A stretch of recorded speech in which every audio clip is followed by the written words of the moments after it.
Buenas tardes a todos, ¿cómo están? Hoy estamos presentando un nuevo programa de estrategia y liderazgo. Mi nombre es Horacio Ferraro y hoy vamos a hablar de la identidad electrónica para la ley de transferencias. Y puntualmente hemos convocado a Lucas Sotomayor, él es director de firma digital y comercio electrónico del Ministerio de Industria y Comercio. Buenas tardes, Lucas, ¿cómo estás? Muy buenas tardes para usted, Horacio, y para toda la amable audiencia. Bueno, Lucas, un gusto tenerte con nosotros porque es un tema muy actual. Bueno, ha sido sancionada la ley, falta la promulgación o veto, depende de las circunstancias. Y quisiéramos un poco para abordar el tema que nos comentes qué es la ley de servicio de confianza de las transacciones electrónicas. Sí, efectivamente es una ley que tiene como objetivo una transformación, pero creemos que es la transformación más importante del Estado en el último tiempo porque va a ser transversal a todos los poderes del Estado, ¿verdad? Tanto va a beneficiar al Poder Ejecutivo, al Poder Judicial, al Poder Legislativo, en el sentido que la ley tiene tres ejes fundamentales que van a ser muy importantes a la hora de poder hacer nuestras tramitaciones, no solamente con el Estado, sino también con el sector privado. Y ahí tenemos temas muy interesantes. La ley se divide en tres ejes principales, como mencioné. El primero de ellos que refiere a los servicios de confianza, que son 6 servicios de confianza. El primero de ellos es la identificación electrónica, que fue muy debatido en estos días por un polémico artículo que profundizaremos más adelante. Pero esta identificación electrónica va a permitir al ciudadano poder autenticarse ante varios servicios del sector público y del sector privado para poder acceder y facilitar los servicios del ciudadano. Luego tenemos lo que es la firma electrónica, que si bien ya viene funcionando en Paraguay, ya existen muchísimas entidades que utilizan esos servicios, como la factura electrónica, para los documentos ante aduana y demás, pero se trae una nueva funcionalidad que es la firma en la nube, que va a permitir, que va a permitir básicamente firmar desde cualquier dispositivo de un móvil, de un teléfono, de una computadora, sin requerir del famoso token o dispositivo criptográfico. Después tenemos lo que es el sello electrónico. El sello electrónico para personas jurídicas va a dar autenticidad y integridad y origen a un documento electrónico. Eso va a permitir automatizar procesos como la emisión de certificados de antecedentes judiciales, policial, que ya no va a requerir de firma, sino simplemente este sello electrónico de la entidad emisora va a ser va a ser muy suficiente para poder dar validez jurídica a ese tipo de documentos. Luego tenemos el sello electrónico de tiempo, que va a dar fecha cierta a los documentos electrónicos, y eso va a permitir agilizar trámites como los trámites que se hacen ante el Poder Judicial o las licitaciones públicas, en donde la presentación de los documentos, el tiempo de presentación de los documentos es crítico. Después tenemos todo lo que es autenticación de página web, que va a permitir que las páginas donde debemos acceder sean realmente de las entidades que dicen ser. Tenemos la entrega certificada de documentos, que va a permitir básicamente documentos críticos poder enviar y recibir en un entorno completamente electrónico. Después la otra parte de la ley habla de los documentos electrónicos, del expediente electrónico, que si bien ya estaba también regulada en la anterior ley, ahora se hicieron algún ajuste para que esto se preste de una manera mucho más eficiente y óptima. Y la última parte de la ley es una innovación que era todo lo que son los documentos transmisibles electrónicos. A eso nos referimos con los pagarés, cheque electrónico, letra de cambio, que va a permitir transformar todo el sector financiero y poder ampliar servicios y ofrecerlo de manera totalmente electrónica, y en donde va a permitir eso que, por ejemplo, se puedan otorgar préstamos en un entorno completamente electrónico y ya con valores más considerables, ¿verdad? Claro, Lucas, por lo que nos estás comentando, o sea, creo que es importante resaltar de que no es un tema específico que tiene que ver con transferencias, sino más bien es algo integral, ¿no es cierto? Y que hace, como bien dijiste, a 6 tipos de operaciones, transacciones o documentos, ¿no? Y que creo que ahí también está el punto, ¿no? Como que es un cambio de concepción. Sí, efectivamente es un cambio de paradigma, porque a partir de la promulgación de esta ley, lo que tanto las empresas del sector público como el sector privado lo que tienen que hacer es una reingeniería de sus procesos y ver cuál de estos servicios de confianza es aplicable para que puedan ofrecer un servicio mucho más seguro, con seguridad jurídica, mucho más fiable y que pueda generar confianza en los intervinientes en ese proceso. Y un poco viendo a nivel, digamos, internacional o legislación comparativa, ¿esta ley está dentro de esos parámetros? Sí, efectivamente esta ley tiene como base 4 documentos muy importantes. El primero de ellos es la ley, el reglamento de IDAS de la Unión Europea que se está aplicando y se está utilizando en todos los países miembros de la Unión Europea y está funcionando bien. Eso es todo lo que se refiere a los servicios de confianza que mencioné.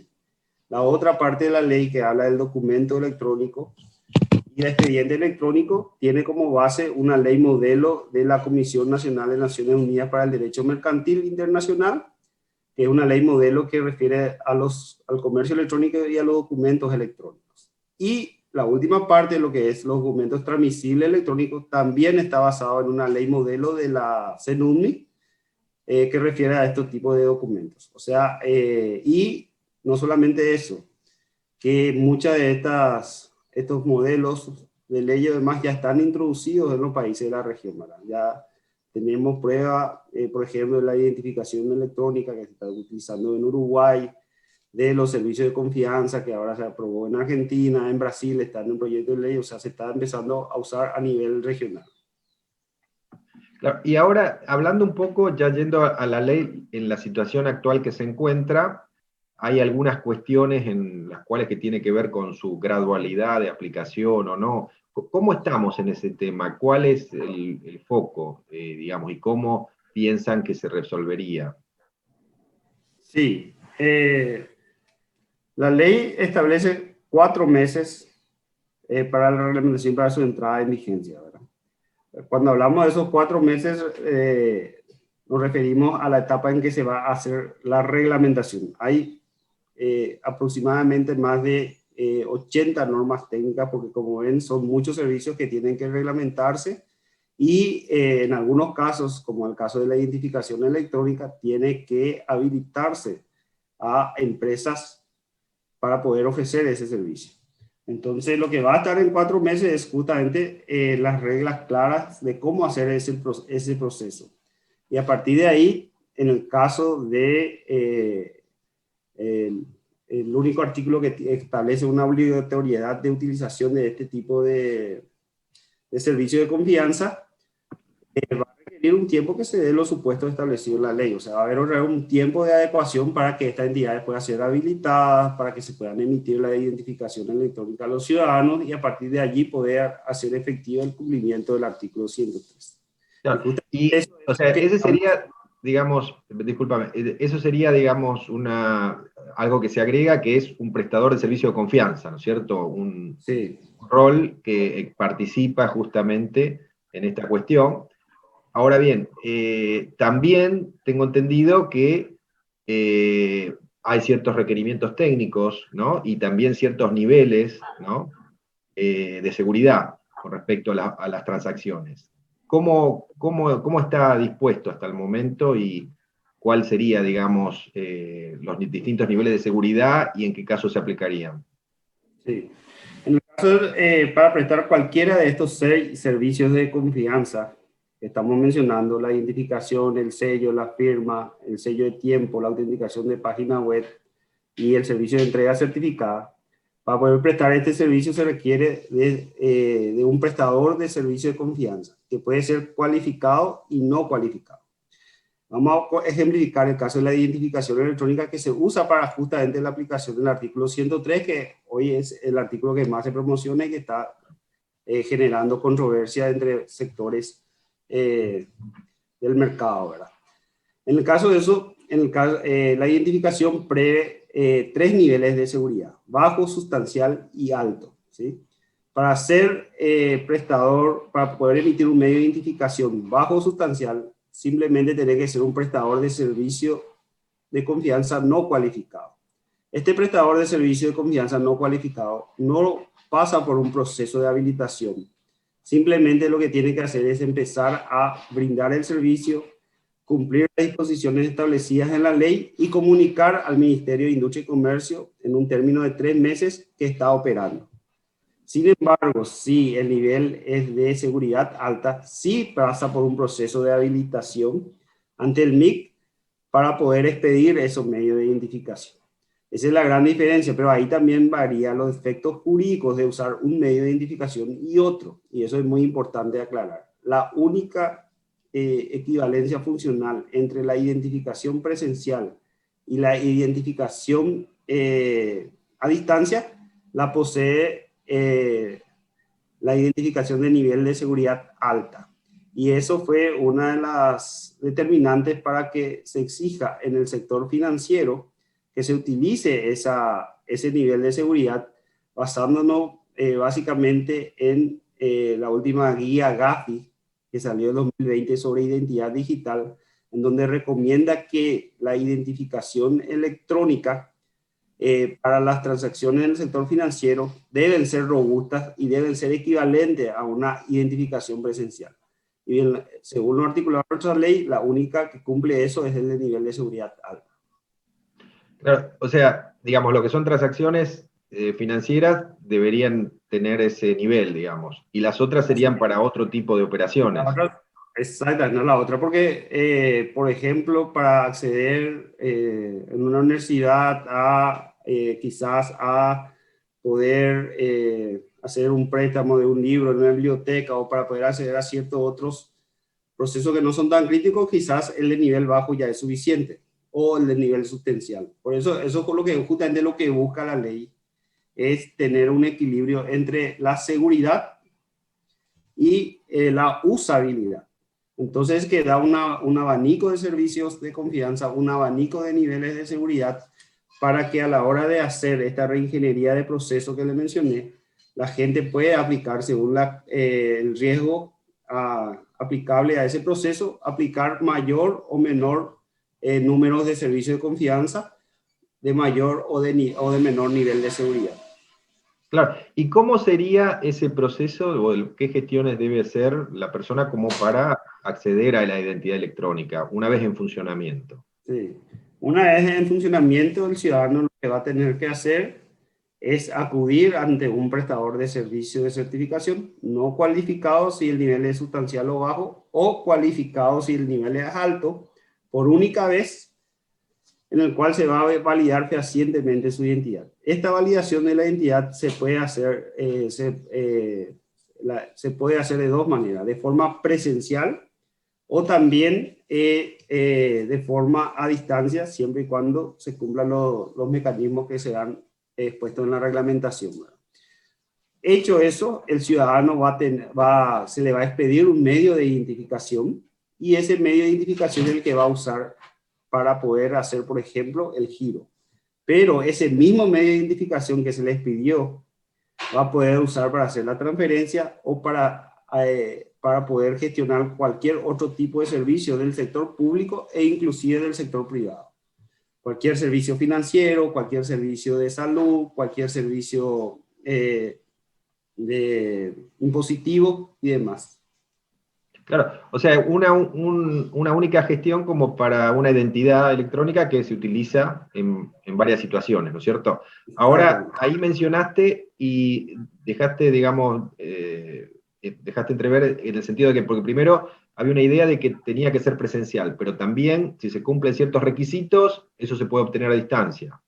Sí, efectivamente se puede poner a distancia, y va a estar, eso justamente en la reglamentación va a estar dispuesta la forma en la que se va a hacer, ¿verdad? O cuáles son las condiciones para que sea presencial o a distancia. Claro. Y el hecho, digamos, para realizar la gestión, ¿no? Y obtener la identidad electrónica a través del prestador de servicio de confianza, ¿eso va a tener un costo o no va a tener costo? ¿O cuál va a ser las opciones? Este prestador de servicio de confianza puede ser una entidad pública o una entidad privada, ¿verdad? Y en el caso de la entidad pública tenemos dos candidatos que podrían eventualmente ser prestadores de servicio de confianza. Uno es la Policía Nacional a través de la cédula de identidad electrónica, que es algo que ya está en la última instancia para salir a producción. Y ellos tienen un mecanismo de identificación que podría calificarse como de nivel de seguridad alta. Entonces, en la propia cédula de identidad podríamos tener ese mecanismo y obviamente solamente ahí sería gratuito cuando la cédula se quita por primera vez y el costo que hay de reimpresión que creo que no supera 8.000 guaraníes, ¿verdad? Y el otro caso es un servicio que ya tiene cuenta hoy la MITIC, que ya ofrece una identidad electrónica que también ajustando sus procedimientos y su proceso podría constituirse en un prestador de servicio de confianza y emitir gratuitamente ese tipo de identidad.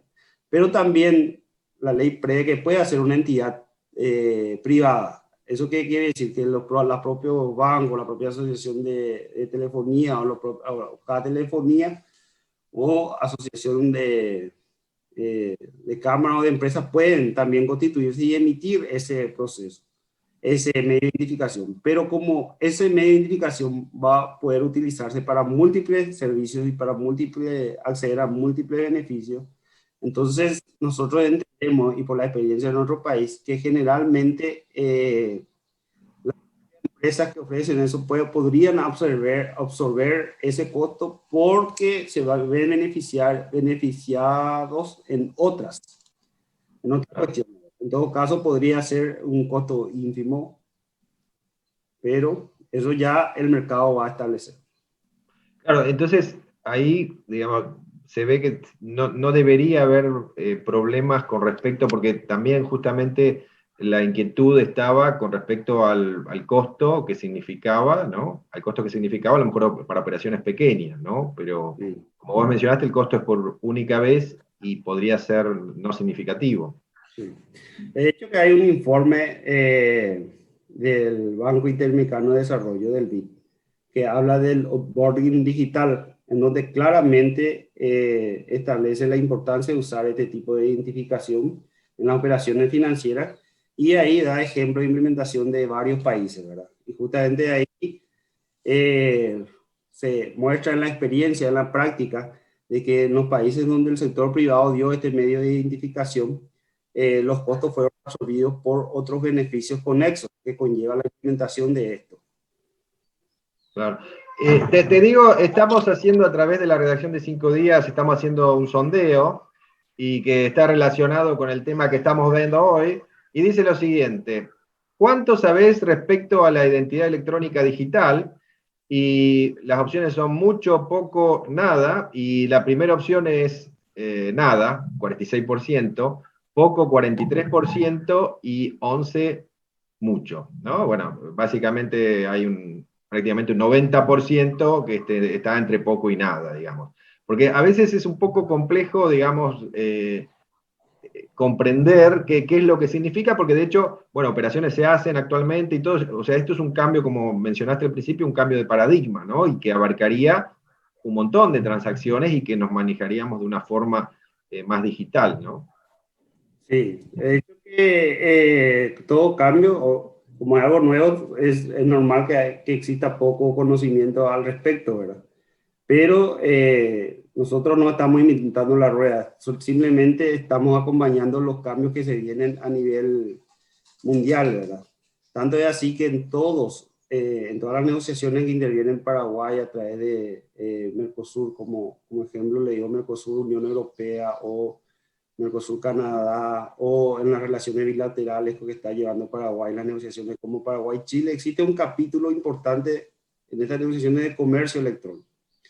Y en eso, uno de los puntos importantes es justamente la necesidad de que los países avancen hacia lo que se denomina la economía digital y puedan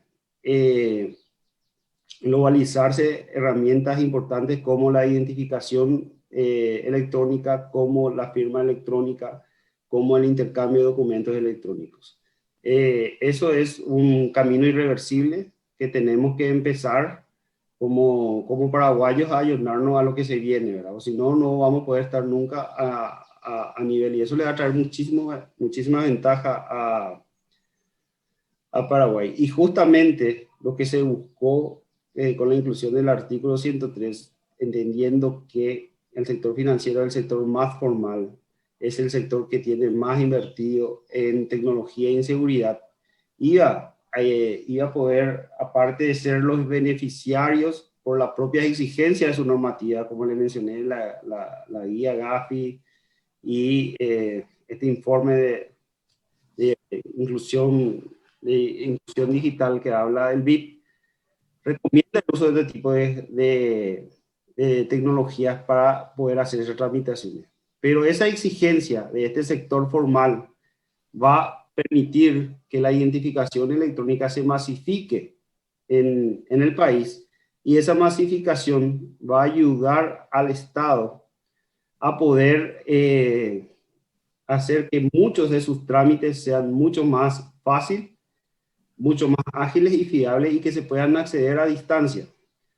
Para explicar esto en términos sencillos, la persona que hoy está ya en el interior, en el país, antes va a tener un requerimiento más, sí, tener que contar con esa identificación electrónica, pero ahora con esa misma identificación electrónica va a ir a la despensa de siempre a hacer su giro, pero también si esa despensa o en su centro educativo en el lugar más cercano tiene acceso a una computadora o tiene acceso a un dispositivo móvil, va a poder hacer otras gestiones que antes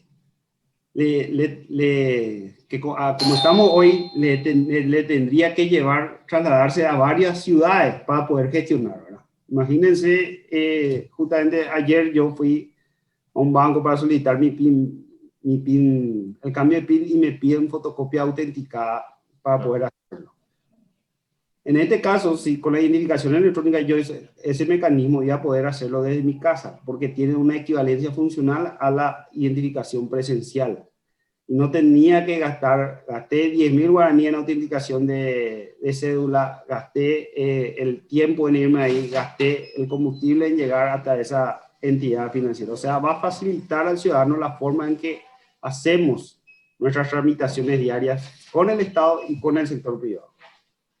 Y ahora, una vez promulgada la ley, digamos, ¿qué es lo que en cierta medida va a definir la reglamentación? Más que definir o poner claridad sobre ciertos aspectos, ¿no? ¿Qué es lo que seguramente estarían trabajando, ¿no? La ley, como le mencioné, de 106 artículos, hay un consenso de toda la clase política, la sociedad, las empresas, en todos los artículos, menos el 103. El 103, lo que se está discutiendo es la gradualidad de la implementación, ¿verdad?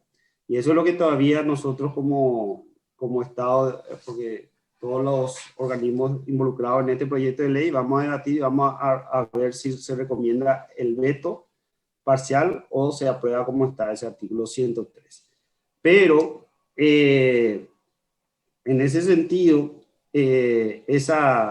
la ley lo que va a prever, reglamentar es las normas técnicas, que eso no puede estar en una ley, ¿verdad?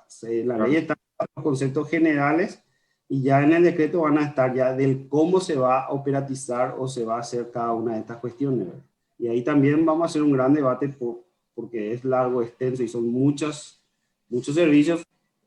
Decidimos que sean 4 meses antes que empiecen a implementar, ¿verdad? Y en el caso de la implementación del artículo 103, va a requerir de más tiempo que 4 meses. Claro, porque siempre, bueno, una vez promulgadas las leyes, el tema de reglamentación es lo que va a hacer efectiva la ley, ¿no? Y que tenga éxito. Ahora, te consulto, ¿podríamos hablar que una vez implementada la ley y que esté en funcionamiento, va a haber un antes y un después de la ley? Sí, es lo que decía al principio. Nosotros creemos que esta es la transformación del Estado, es la reforma del Estado más importante en los últimos tiempos, porque va a ayudar a todos los poderes del Estado a poder ofrecer servicios de forma mucho más ágil, de forma mucho más eficiente, de forma mucho más fiable y sobre todo con seguridad jurídica, que es algo muy importante, porque quizás ahora muchas tramitaciones ya se estén haciendo en un entorno electrónico, pero no tienen la seguridad jurídica o el valor jurídico adecuado y necesario para que esto pueda fluir. Y eso podemos hacer, podemos citar muchos ejemplos. Imagínense ustedes, y tenemos el caso de Putuibó, ¿verdad? Que en el caso de Putuibó se tardó mucho en poder acceder a quiénes van a ser los beneficiarios por una cuestión de que la gente no estaba identificada. Entonces tuvo que hacer un proceso dentro del Estado de poder comparar base de datos, de analizar para poder identificar a estas personas y saber realmente quién es el que iba a ser beneficiario de eso. Esto, por ejemplo, una vez que esté masificado la identificación electrónica, ya no va a ser necesario porque vamos a tener el dato ahí. Y va a facilitar al ciudadano porque no solamente al ciudadano, sino también a las empresas, porque la identificación electrónica también se puede emitir a una entidad jurídica. Y ahí tenemos, por ejemplo, un ejemplo de una ley recientemente aprobada, que es la Ley de Apertura Simplificada de Empresas. Esta ley, si bien ya fue aprobada, ahora tiene un inconveniente, que por más que vos hagas tu trámite en 3 días o en 4 días, al finalizar el trámite, uno necesariamente tiene que acudir nuevamente hasta esa entidad a poder estampar la firma y a poder culminar el proceso. Con la aprobación de esta ley, eso, por ejemplo, ya no va a ser necesario y ya realmente va a cumplir su objetivo, la apertura simplificada de empresas, porque va a poder realizarse en un entorno completamente electrónico y a distancia. Y así también hay otros proyectos grandes del Estado que están sujetos a la aprobación de esta ley. Por ejemplo, podemos referirnos al registro civil, en donde ellos estaban esperando la aprobación de esta ley para poder también ofrecer la expedición de los documentos como el certificado de nacimiento, certificado de función y demás, en un entorno completamente electrónico, e inclusive que las actas se puedan hacer en un entorno electrónico. Y eso va a facilitar mucho porque con herramientas fáciles y ágiles, poder firmar, por ejemplo, un acta electrónicamente o digitalmente, tiene ciertos atributos que no tiene la firma manuscrita. Por ejemplo, por mencionar uno de ellos, es la integridad. O sea, una vez que se firma el documento, ya nadie va a poder modificar, o si se modifica, se va a advertir de su modificación. Entonces, todo eso va a generar una seguridad jurídica y una confianza entre las interacciones electrónicas entre el ciudadano, el Estado y las empresas privadas, que va a poder beneficiar en todos los aspectos al país. Bueno, Lucas, realmente te agradecemos haber estado con nosotros porque nos diste un panorama integral y de hecho que la ley es mucho más de lo que hablamos para el tema de las transferencias, ¿no es cierto? Es todo, digamos, una forma distinta de abordar las distintas transacciones que tenemos como individuos, ¿no? Y que va a abarcar, y que seguramente esto va a mejorar desde el punto de vista de la administración, y economía en tiempos, ¿no? Y como mencionaste también, integridad y precisión en cada una de las operaciones, ¿no? Sí, así mismo, va a mejorar y sobre todo, algo muy importante, la tecnología y la seguridad jurídica en este tipo de transacciones va a traer transparencia, algo muy importante a la hora de las transmitaciones en el sector público, y va a desburocratizar muchos trámites, porque muchos de estos trámites hoy se va a poder hacer a distancia y va a poder ser totalmente automatizada con estas herramientas que nos ofrecen hoy este nuevo proyecto de ley. Bueno, Lucas, nuevamente te agradecemos, esperamos contar contigo más adelante, una vez que ya esté en cierta medida en funcionamiento, o por lo menos esté más avanzado el tema. Y bueno, esperamos que esto sea, digamos, la aplicación de este tipo de leyes sea para beneficio de todos, de la comunidad, y como bien dijiste, para que sean más ágiles, seguros los trámites, y bueno, para beneficio de la comunidad en general. Así que muchísimas gracias. Muchas gracias a usted, Horacio, a 5 días, a toda la amable audiencia por permitirnos explicar todo lo que conlleva la promulgación y la aplicación de este proyecto de ley tan importante para el país. Bueno, muchas gracias, Lucas. Lucas Sotomayor, director de Firma Digital y Comercio Electrónico del Ministerio de Industria y Comercio, ha compartido este espacio con nosotros, conversando sobre el servicio de confianza de las transacciones electrónicas. Buenas tardes.